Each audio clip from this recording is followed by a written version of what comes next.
back. We are on 15. I always lose track. I think we're on 15. Number No, one 16. We're on 16. Number one for you. Number one for Kamek. 15 we have to put up there. Kamek's joining us today. I'm gonna scoot in now that I can see where I am. Drop my phone. We're going to go over, episode 6, or podcast number 6, we did cutting versus bulking. And somebody came up to me about 2 weeks ago and was like, hey, I know you hate this, but I have to cut in 48 hours. How much weight did you have to lose? In the 48 hours, Yeah. it was 5 pounds in 48 hours. Yeah. This is up there with the, hey, I've got a wedding in 2 weeks, how can I drop 20 pounds? I hate that. It's doable, you're not going to be happy to do it, but you can do it. It worked. Miserable. Yeah. How did you feel when we cut you down? The last 24 hours really sucked. Okay. So I had to make weight by like midday on a Saturday. It was the Friday and Saturday morning really sucked. Mostly, I feel like from the dehydration. A lot of it was water weight. And I was a little bit hungry, but I had been doing intermittent fasting for like 2 weeks at that point, so it didn't bother me that much then.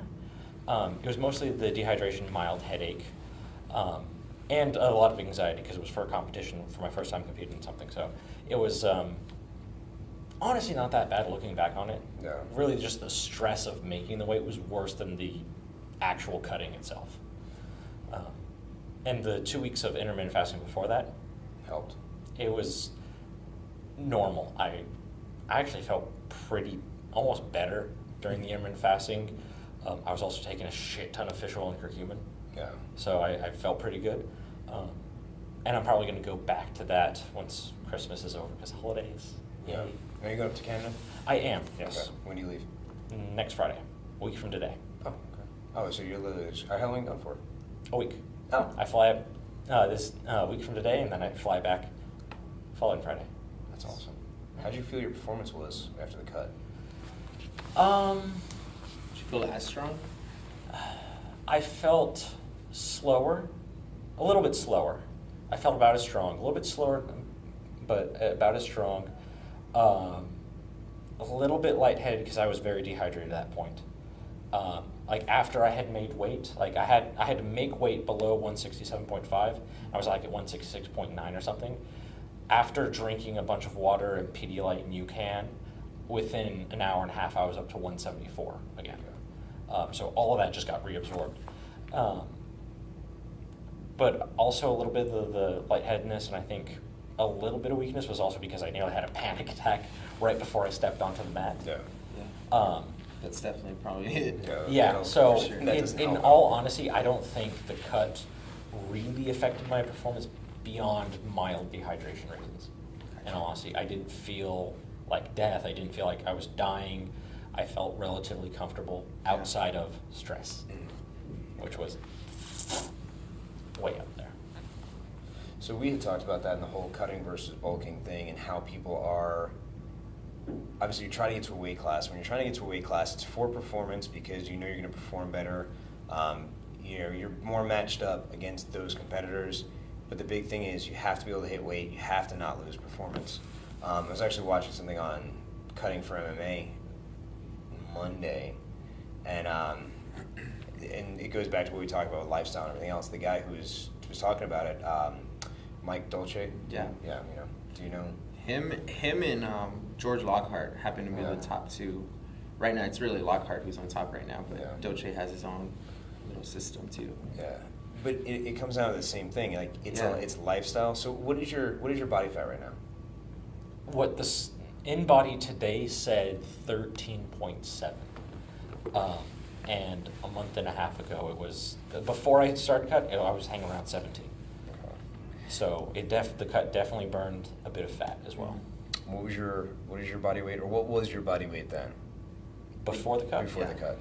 177, we'll call it, 177. 77 point. And you said, what was your body fat, 17%? 17, yeah.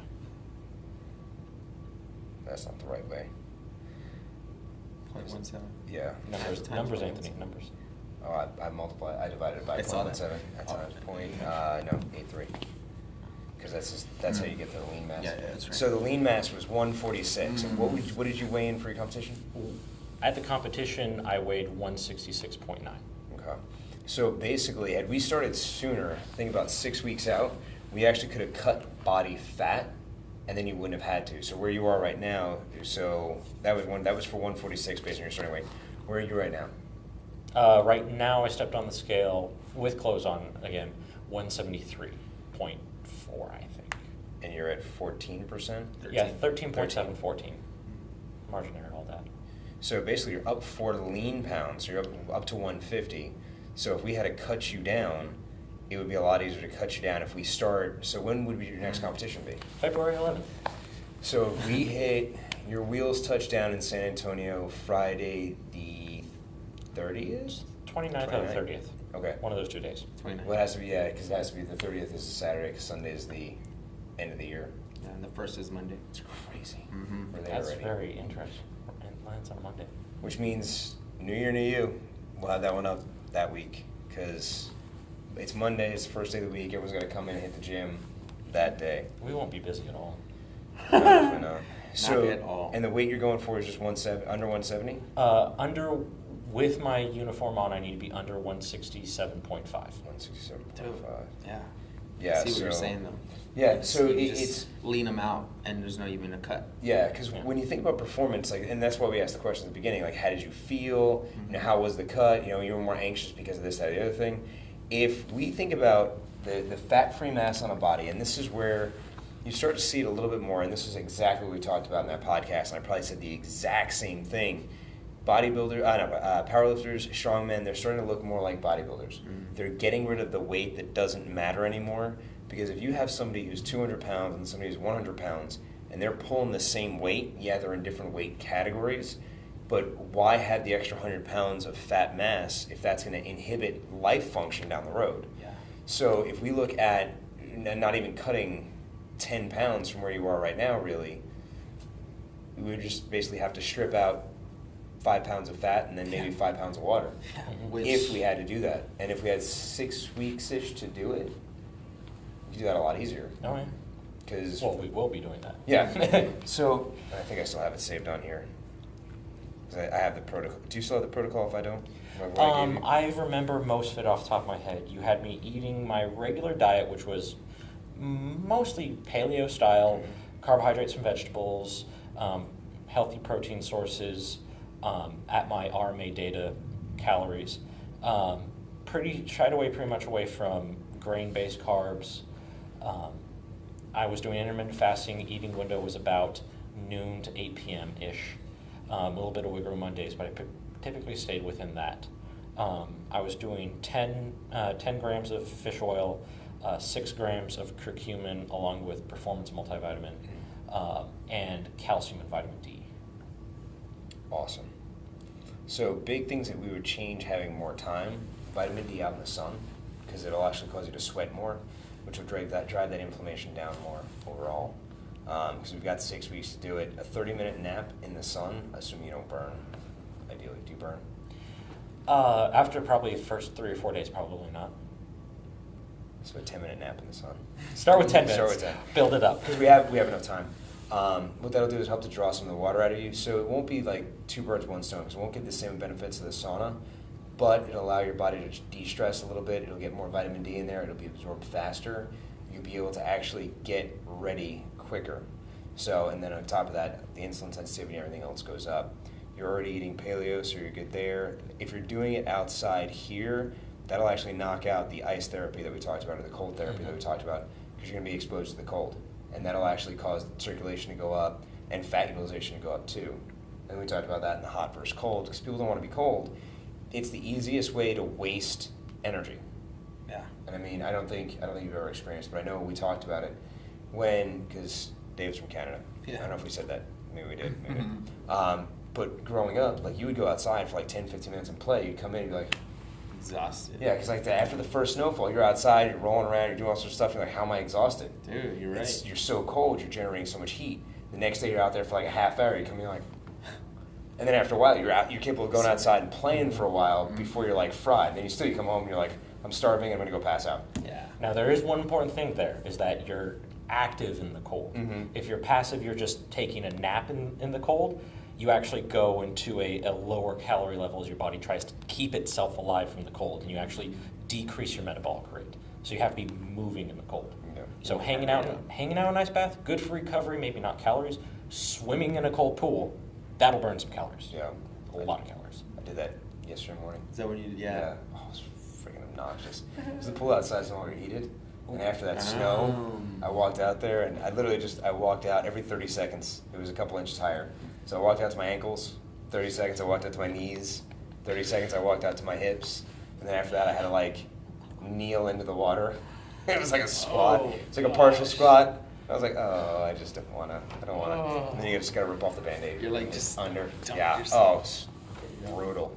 I don't think I felt right for about an hour after that. Yeah, that's pretty rough polar bear swim there. Yeah. It's been a while since I've done a polar bear swim. I was surprised. One, obviously, the feeling of razor blades. I know it doesn't paint a very pretty picture, but it was razor blades Over the place. up and down, yeah. And then I got out, and my skin was red, like almost sunburn red. Like, and it's been so long since I've been that cold. I was just like, I'm walking from the pool through, and like people are like looking at me, and I'm like, I am red, like red. I'm looking down at my own feet, going, this isn't right. This isn't okay. This isn't healthy. Like, How long were you out there? It was a total of 10 minutes. Okay. Yeah. Wow. So it took. I'm not gonna lie. It took probably after the first minute of being at my ankles. That was when I was like, all right, every 30 seconds I'll move, because I was waiting for like my brain to get caught up, and I was like, no, I'm not gonna, because I was just gonna jump in, but like as soon as my toes hit, I was like, yeah, like everything in my head Your was like, brain's like you weren't doing That nothing. would have been thermal shock, dude. yeah. Oh. Oh, it would have been miserable, and I was in the bathroom all day. Like all the inflammation was just flushing, so bad. We're stuck in a meeting for X hours. I'm sitting there going, we got a break coming up. Because that was yesterday. It was morning. yesterday. So we Oh, had, and you were in that all-day seminar. Oh my God. yeah. So we had to drive up to Austin. That was mistaken. When I got there, I was like, boom, I'm going. Don't do crazy information stuff before you have a 10-hour meeting. Don't, Yeah, please. it's poor life choices. But that goes back to, you got to get the inflammation out of your system. Yeah. One way or another. And you don't think about how much inflammation you can possibly carry until something like that happens. Once that happens, like I'm actually dehydrated today from it because I was going to the bathroom so much. I wasn't drinking water purposely because I was like, crap, I can't leave And the you're in a seminar in meeting. 5 minutes. Yeah. And so this morning I got up and I could feel it. I was like, oh. So now Yeah. I missed the mark on that. But it's interesting that you say the thing about being active in the cold, because we had talked about the spacesuits. The spacesuits. Spacesuits. Because so who developed the spacesuit? It was the guy from here. Do you know who it was? You're talking about the cooling vest. Yeah, the cooling vest for NASA. I don't remember off the top of my head who originally designed it. I do know that the shell of the spacesuit, the white part that you see, was actually developed by the mother of one of the astronauts back in the Apollo era, or after the Apollo era.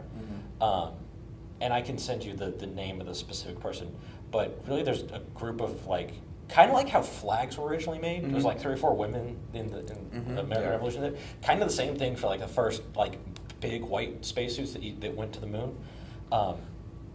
Anyways, that's a sidebar. But the cooling vest, I don't remember who does it, but it's pretty much required now for liftoff, going up to space, coming back down from space, and any EVAs or extravehicular activities, any spacewalks.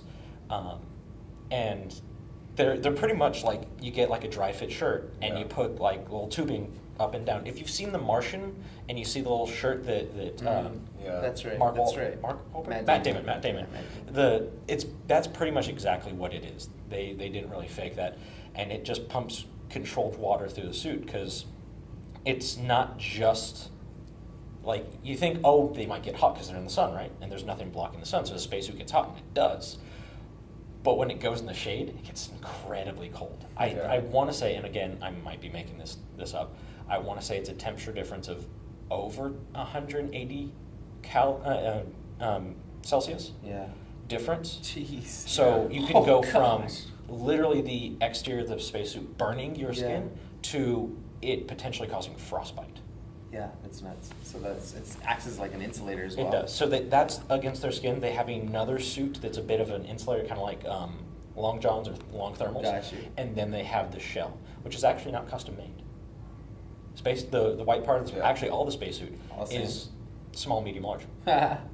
Well, because the thing is, each of those spacesuits is a little over $1 million. They were going to make them bespoke for every astronaut. There's been over 200 people in space. Yeah. You can't spend that kind of You money. only use them Yeah. once. Yeah, so- or a few times. Small, yeah. medium, Yeah. large. Yeah, man, that's awesome. And true, like astronauts are gonna be a specific Yeah. size. for There, the most there's part. Like, there's a they're gonna pretty have- small range. Yeah, like they look for. They're not gonna get somebody who's 300 pounds, Yeah, no. 250 pounds. You know, Well, 200. and to kind of get back to your point, is active movement with the cold is still on astronauts. Is that doing a spacewalk is one of the hardest things an astronaut does because the spacesuit is pressurized. About, I don't remember specifically. I know the reference. It's about 7 psi, I think, but it's basically the same as a standard volleyball. Which doesn't sound like much, but imagine pressing into a volleyball. Yeah. You can do it, but it takes force, right? Now imagine doing that with every movement you do. Moving your arm, squeezing your hand, using a tool. That volleyball is what you're pressing against every time you do it. And they're out there for 4 or 5 hours doing that. Yeah. Yeah. Which actually segues into why we need the power plate, which is its own thing.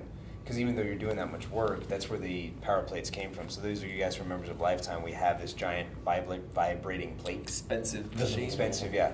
It looks like, it just looks like a platform with handles, but what it does is it actually helps. The reason why it was developed was, do you know why? I would assume you would know. I don't know the reason why power plate specifically developed. I know the reasons why I like it. Yeah. I like it for its, it can increase fluid, lymphatic fluid movement in the body. So if you have any bruising or swelling getting on something that vibrates, it's like quicksand. It can help fluid move through your body better, but it's also good for bone remodeling. Because once you increase a change of force to about 25 to 30 hertz, you can actually get bone remodeling with just body weight versus having to put 200 pounds on a bar and doing some squats. You can't do that with 60-year-old somebody. No, but you throw them on the power plate, they'll get bone Fixed. remodeling done. Absolutely. And that's actually the why, because what they found, the Russian space program found that their astronauts were coming back and they were having bone loss. That's right. Because even though there's pressure exerted on them, the time they're spending in the station, it's not full gravity, if I understand right. So they're at like basically enough gravity to keep them stuck to something or zero gravity. So they have there's no real pull outside of the ship. Okay. Because you're Yeah. floating, Yeah. so there's no Oh, resistance to gosh. anything else. So even if you went up there at, let's say you did go up there, 300 pounds of pure muscle, there is literally no force acting on your body enough to cause you to maintain the muscle or hold it. Yeah. So you're just moving around, so your bones are getting weaker, your muscles Yeah. are getting weaker. Yeah. So when they came back, that's actually how they would There's react. no external force, right? Yeah. So Yeah. they would, Your body's like, oh, we don't need this. Yeah, going to space is one of the most dangerous things for your body. I would imagine. Gosh, man. Because even more than the bone changes is the cardiovascular That's changes. what I was saying. Like, I didn't even think about circulation until I started saying it, but So Yeah. after about 6 months in space, your heart atrophies to about half its normal size. Whew. It's just 6 months. That's it. yeah. Now, granted, Makes sense. none of the Makes tissue sense. dies, so it does come back. Yeah. But it's your cardiac output drops to the level of basically having a major heart attack. Yeah.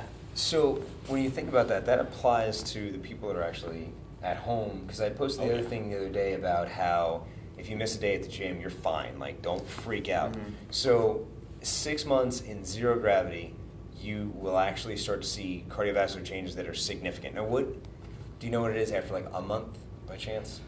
From what I know, it's after about the first, I want to say 6 weeks, it starts becoming pretty linear. Okay. Your body's pretty resilient in the first couple weeks, but once your body basically acclimates and understands, okay, this is my new environment, Yeah. the changes are pretty quick to happen because, like you guys just said, the body is very efficient or lazy, depending on how you want to describe it. If your body realizes it has something that it doesn't need, it's going to use it for something else. Yeah. In space, it doesn't have to have this big heart muscle pumping, forcing blood back up the legs into the heart. It doesn't need strong bones to resist gravity.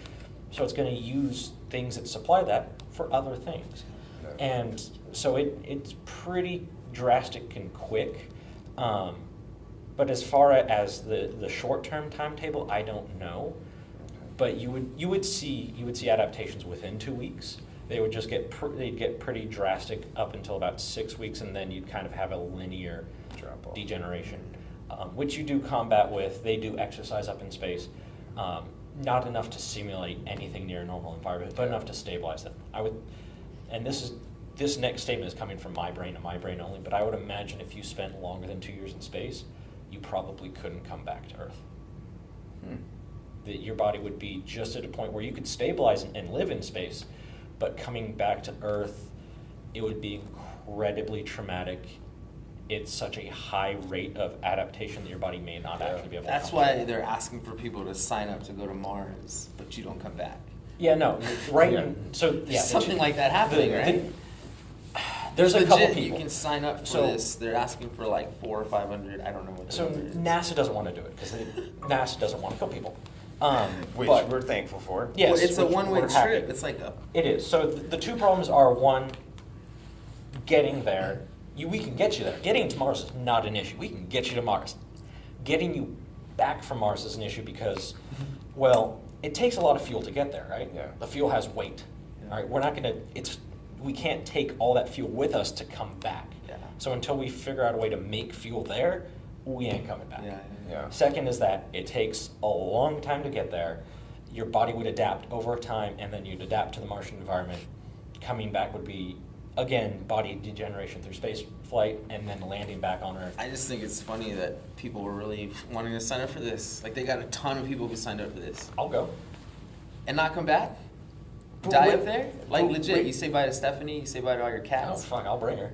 No, like, what if she doesn't want to go? Yeah. Apparently I'm not going. Yeah, well, there you go. There you Like, go. that's the thing. Like, these people are signing up. And it's like, where are your friends at, bro? Do you have friends? But I mean, I can see it, but unless we're like colonizing the planet and we're actually building, how you're not going to pass that story along. It's a story that dies with you. So the idea is that, yes, we'll eventually terraform Colonize it and colonize stuff. Mars. Well, if not fully terraform, at least build structures that we could live in and inhabit it. Gotcha. Getting to Mars is the next step of getting off the planet Earth. Yeah.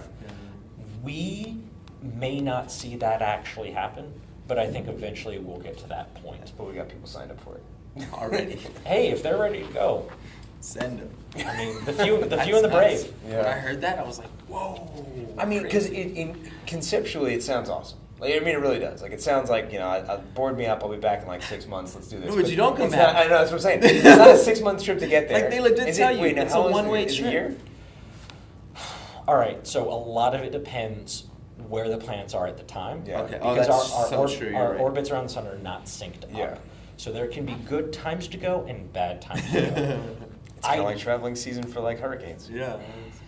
But I don't know. I can't give you a range on how long it would take. I would say the very minimum, you're looking at months. At the very Yeah, minimum. That makes sense. but you're still not coming And, back. and at the long, you're probably looking at probably 2-3 years at the long. And yeah, you're not coming back. Now, granted, you're not cut off from Earth. Yeah. There's travel time. I think I want to say it's a 12 or 17. The optimal, it's 12 or 17 minute communication time one way. Okay. So if you want to send a message to Mars, technically you can. It's not that hard. You can send a message to Mars. It'll get there in 12 minutes. Hopefully, well, actually, you probably won't hear anything back. If you do, call NASA. Yeah. Surprise. So y'all been trying for years. I just made it happen. Yeah, I just called out. Aliens just let me know They that. got dominoes on Mars. I so got this confused. voicemail. No, because the way you communicate off the planet is radio. Radio waves. That's simple. Wow. It was from me. That's crazy. That's So I mean, How long? Wait, how long's a day on Mars? Day on Mars is pretty close. I think it's a little bit shorter. I think something like that. So we were talking about day on Mars. Yeah, Day on Mars how is long? pretty close to Earth days. Okay. I want It's that new planet that they found. Did you hear about that one? Yeah, I we were don't just talking about this necessarily. downstairs. It's I don't know if it's in our system, but Kevlar, Kevling 90. You know how they give them these Yeah, things, yeah, right? these weird- But yeah. essentially, 1 year is 14 days there. I guess because it's so close to their orbiting star or central star. I was like, whoa! So I just brought up the Mars, but that makes sense that it's very similar to Earth. Yeah. 'Cause it's, Well, a day, all a day is how long it takes for the planet to complete one rotation Yeah. on its axis. And a year is one orbit around the sun. Gotcha. Or whatever star that planet, or pair of stars technically, that planet is orbiting. There's one planet, I want to say it's Neptune, Okay. that has almost no rotation. Whoa. There's one planet in our solar system that has almost no rotation. So essentially, 1 day lasts a long time. Yeah, one day is like, I want to say, over a week compared to us, what we would call a week. So does it? But is it going around the star at a faster speed? Well, I mean, it's Neptune, so if it is Neptune, Yeah. it's way out there, and so it takes longer to travel at Yeah. the same time.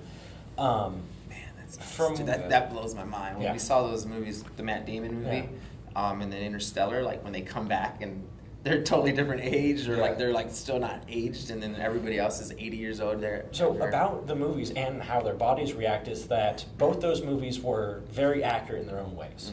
Interstellar, the physics and the science about close to speed of light travel, getting close to a black hole, what you experience in a black hole, that was actually very incredibly accurate. The Martian which is the Matt Damon movie, Yes, was that's right. That's what it's was incredibly accurate to what life would be like on Mars, how you would survive on Mars. In fact, the only major inconsistency with the movie, and also with the book, is the windstorm in the beginning. Because there's this windstorm that comes through in October. Ruins everything. Yeah, that windstorm, a windstorm on Mars, especially to one that they reported, would be enough to kind of knock over a sheet of paper. Oh.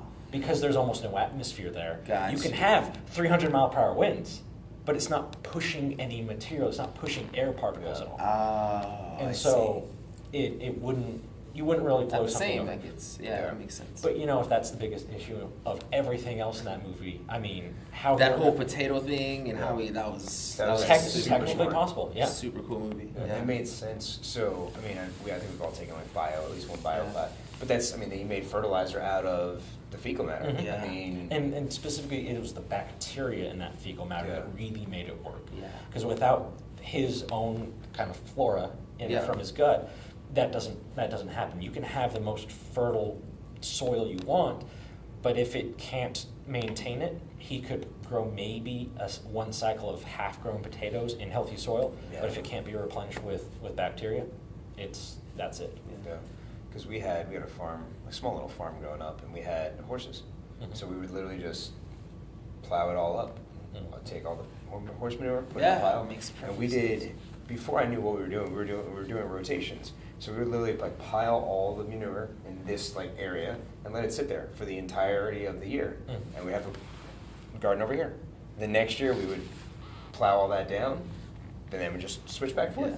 So it would literally just sit there, decay, decompose, Yeah. whatever else, in that spot, to the point where we actually got, because originally we were doing it and we realized the other animals were coming and eating, and we did it that way too. We would put all our compost over by the manure for the extra fertilization, and then they would stay away from the actual garden because they were just going over here to eat the stuff that was out there. Gotcha. And then after a while, they got to realize, like, hey, we could just The good skip. shit. Yeah, the good stuff's over there. Like, we could just Over go there. there.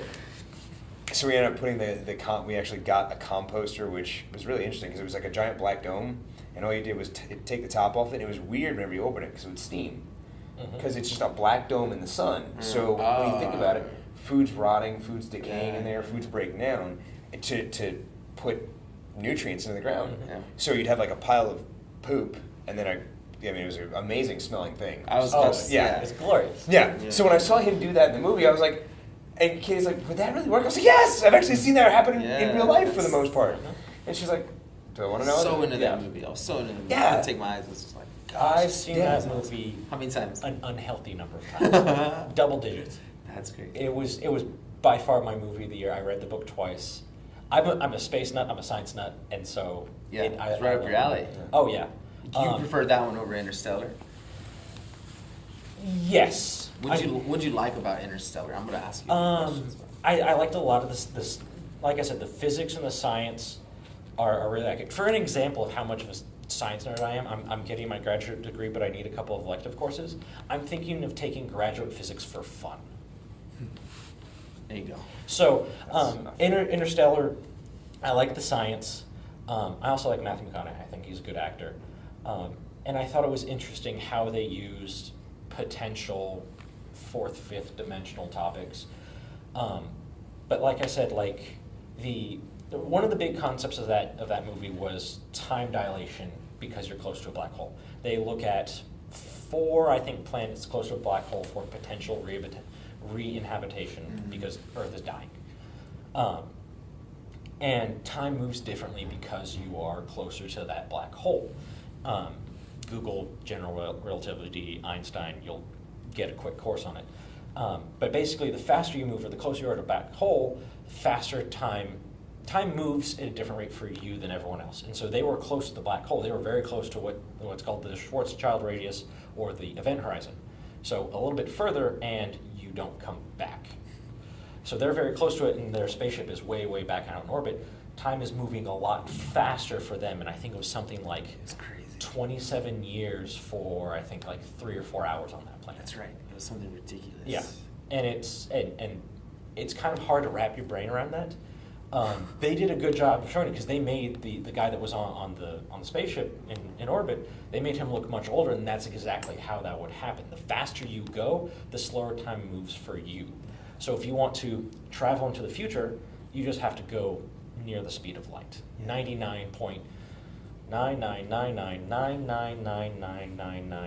99.9999999999999 if at least of that to get a really good time dilation to move forward in the future. Yeah. You will never reach the speed of light. No. No. Crazy. That is crazy. Yeah. I haven't seen Interstellar yet, but now I'm No, definitely that's a really. I've heard good things about it. but I it's liked one of those- Martian better. It's one of those like, anytime there's a new movie and Katie's not home, I don't want to watch it and be like, oh, it was good, and then have her come home and be like, I wanted to watch that. So you always got that like, I mean, you guys know. Yeah. Because sometimes it's worth it. Like I'll start watching something like, stop this, and it'll be good. She'll watch it. Yeah. There's other times I start watching something and she's like, I wanted to see that. I'm like, I didn't think you were gonna want to watch this. This is like, we're talking about rhinoceroses and random other crap. Like we're good. She's like, no, I wanted to see that. I specifically wanted to see that one. Interstellar was good. I recommend it. I recommend it for everybody. So at that point, I gotta go home and watch it with her. Hey, But that's tonight. if you need to catch up on some of the science, you got questions, just ask me. Interstellar, it is a little bit harder to understand the science on For the sure. surface. If you Yeah. don't know about the science, For sure. it's very easy to see a bunch of that stuff and just kind of accept it as movie stuff. Yeah. Where a lot of the stuff, and especially because Matt Damon's in that movie too. On his own planet, it's another planet they go and check out. A lot of that science is very easy to accept as, movie magic, but a lot of this science is actually true. Whereas in The Martian, it's a lot of it, he explains it while he does it. Yeah. Like burning the hydrogen to make water vapor actually happens. And like he nearly blows himself up because of the oxygen he's breathing. You have to take that into account too if you're going to do an actual experiment like that. And if you haven't read the book for The Martian, so funny. read the book. There's about 4 or 5 other major events that try to kill him that Oh, are not in the jeez. movie. Man. I can see that. Like there's actually, I think, a good 75, 80 pages about his trip from the Ares 3 site across the Scarborough Oh Crater. gosh. Yeah, and it doesn't go well. Spoiler alert, it doesn't go well.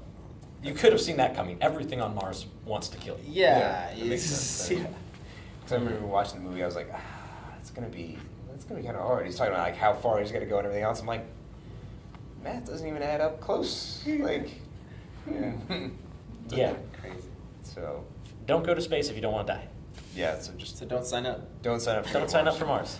So, Don't. That's right, I'll take your spot. That's insane. I think that would be a fun adventure if you could return. Definitely. I mean, because yeah, I think it'd even be fun. Like if you knew you were going someplace to start like a new life, a new community, things like that. Like I think that'd be fun. You know, because you could always, like I said, send the information back. You got 12 minutes to send information, which is kind of cool. But at the same time, it's like you're really not coming back anytime soon. That's crazy. Ever. Crazy. It's No, he spends over, I think, a year and a half. I think it's like 460 something days on Mars. Yeah. Although our great friend Elon Musk will soon make it so the rich and famous can just go up to the ISS. SpaceX. Oh, Is yeah. that the program that? SpaceX is his space travel company, which is actually having very successful launches from everything that I know. To the point that I think they are partially tasked and contracted to take supplies to the ISS. I believe. Again, things I can be making up. If I say I believe about something, might But be that made up. that Don't guy's look it up. Elon Musk. Like he's doing things where you're like, at that point, that stuff's all believable. Yeah. Yeah, well, it's Elon Musk. I have a ton of respect for because that is an individual where somebody that is very pioneering and very forward thinking, and you give him the money to do that kind of thing. That's the successful, rich, rich person that I support and do stuff. Go crazy, make all this happen. I love it. Yeah.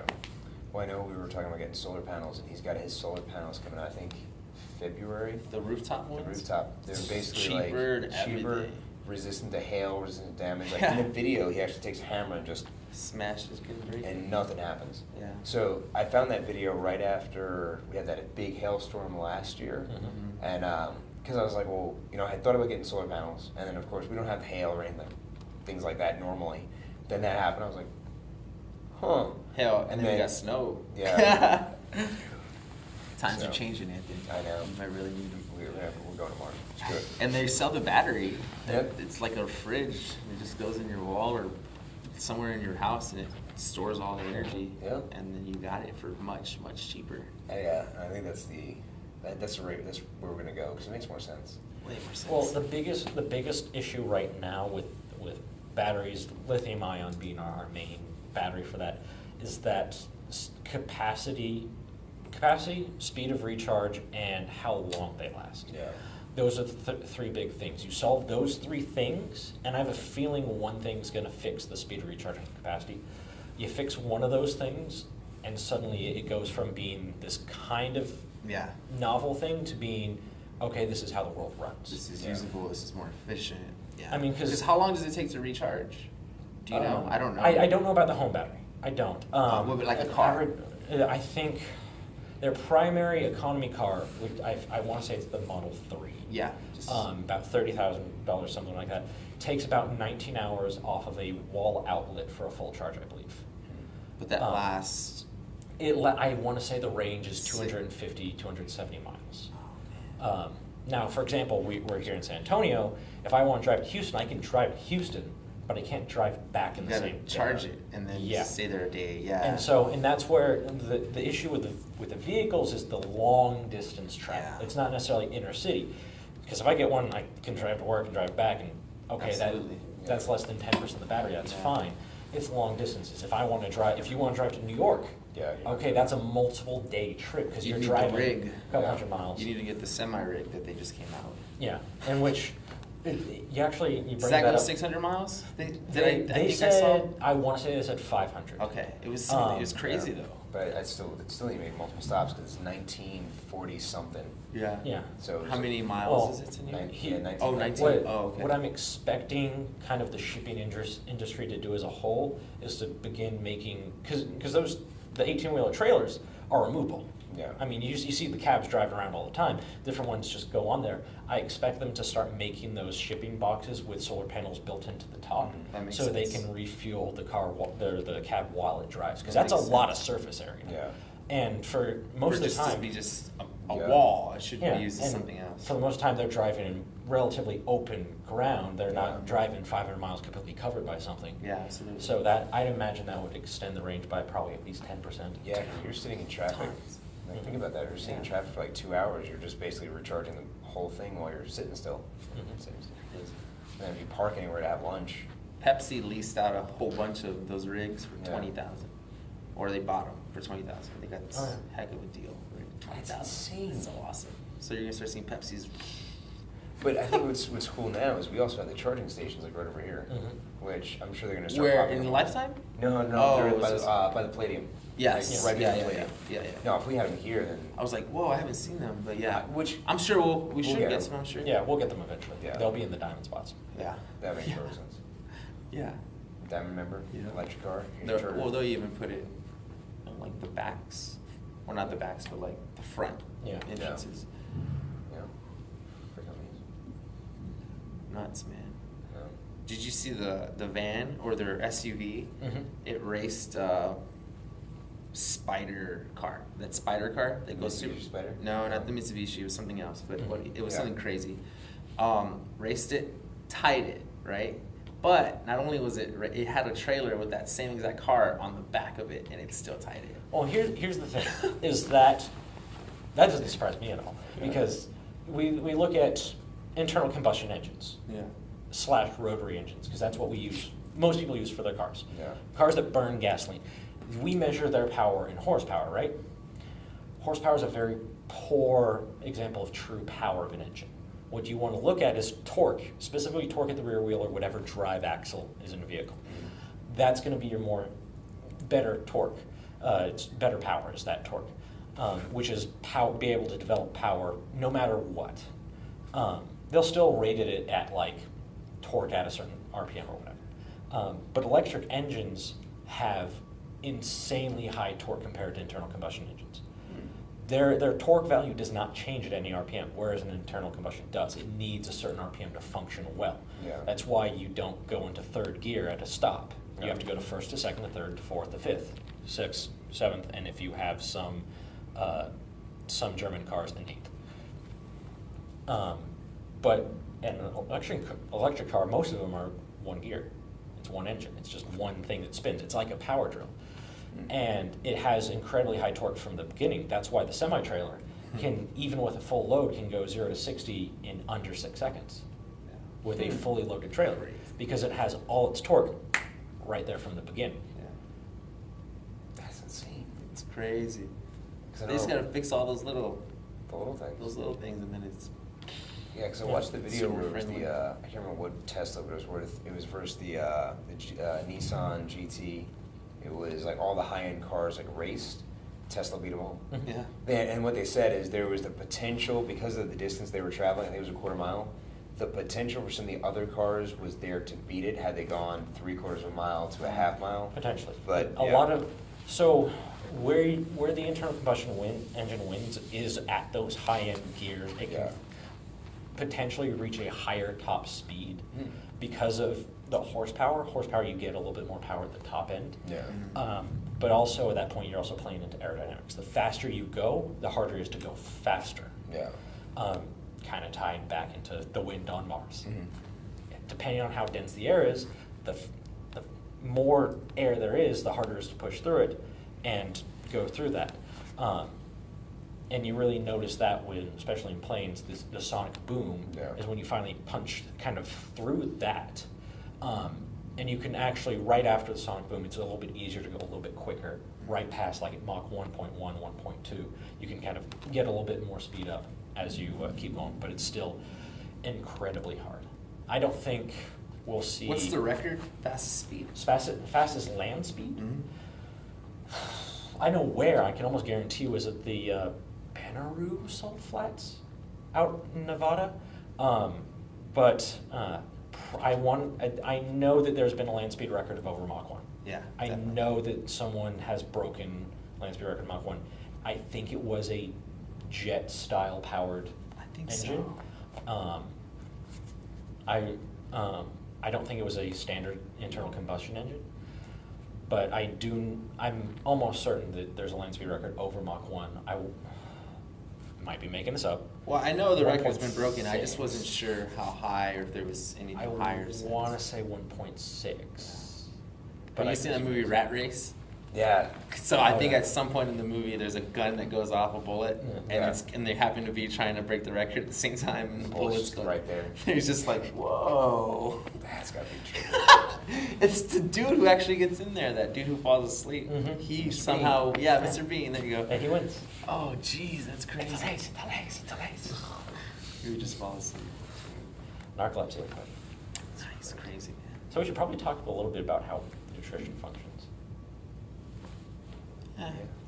We've been a little bit distracted. At this point, I mean- Space has to be shelf stable, so which means it doesn't go bad on its own, or at least inside some kind of vacuum packaging.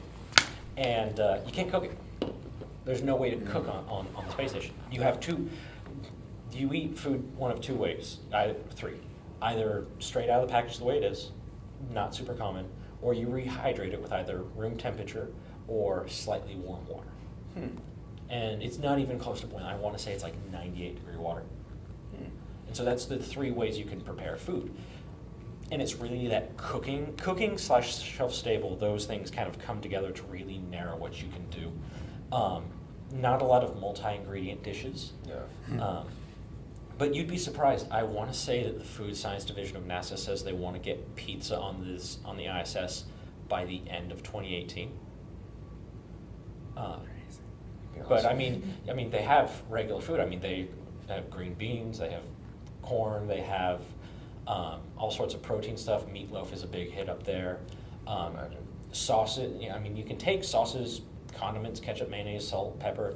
All that stuff goes up there, and a lot of it is what the astronauts want. I mean, the Food Science Division asks the astronauts, "What do you want?" And also a lot of cultural mixing, because you usually have at least the Americans and the Russians. Yeah. You also have some of the Chinese and some Canadians. One of my large Canadian role models, Chris Hadfield, was the commander of the ISS, the 41st commander of the ISS for a while, or 31st, one of two. And so you see a lot of the normal foods.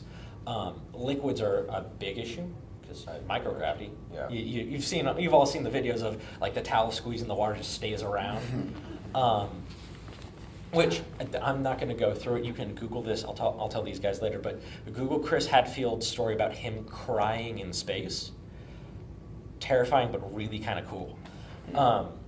But liquids are the big issue. So all the straws have clasps on them. So you take a sip, and before you take your mouth off, you close it. So that way it doesn't squirt all over the place. Because the last thing is you want a little bubble of water or grape juice or coffee, because they have that too, going into a vent and getting caught in something. That's true. It's the worst thing ever. What happened to the spaceship? I forgot to keep all my produce. And shaving and toenail clippings is also kind of fun too. Google Chris Hadfield, YouTube Chris Hadfield. Okay.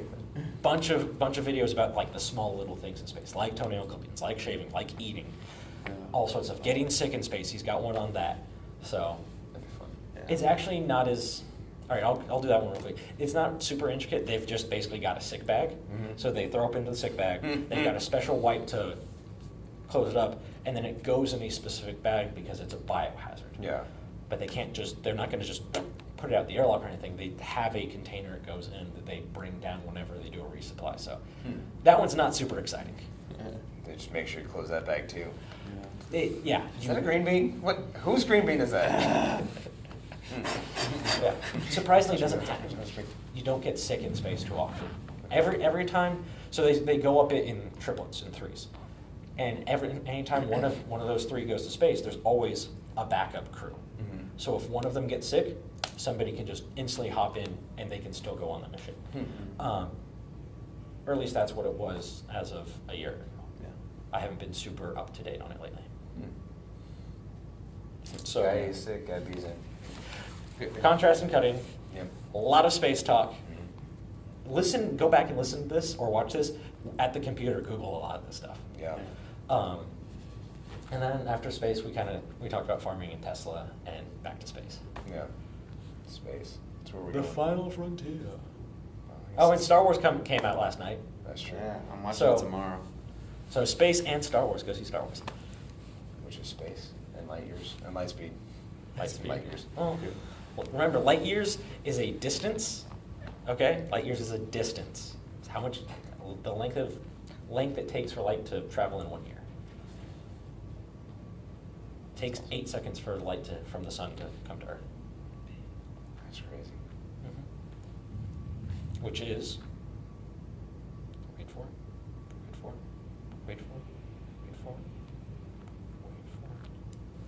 now. That's how long it took a particle of light to come to the sun. I like your elbow popping. Yeah, no, I'm breaking. I'm Particle breaking light. down. So. All right. All right, that was awesome. All right. Thank you for coming in, taking Stephanie's spot today. We didn't Yes. fire her; she's just visiting family, right? Is that We're what watching she her said? sister graduate. Yeah, watch her sister. Oh, that's graduate. right. That's right. So Yeah. she'll be back for next week. And actually, Um, he's wearing Stephanie's name tag, so it's Well, like you're his- wearing Kathy, so we're all one She's planet. here. Yeah, Kathy's here. I It's the one time I actually forgot my name tag in however many years. know. So, and it'll probably be. Let Anthony know if you like having me on. Yeah. I'll come by again, but probably not for a couple weeks. Probably not until New Year, honestly. Yeah. So I'll be out of town. Because we have the one from last week that we still have to put up this week because they're always a week behind. So this one Yeah. goes up next week. So by default, even if you came in the week after that, we'd be in the new year. Mhm. See you in 2018. Yeah. Yeah. All right. Sweet.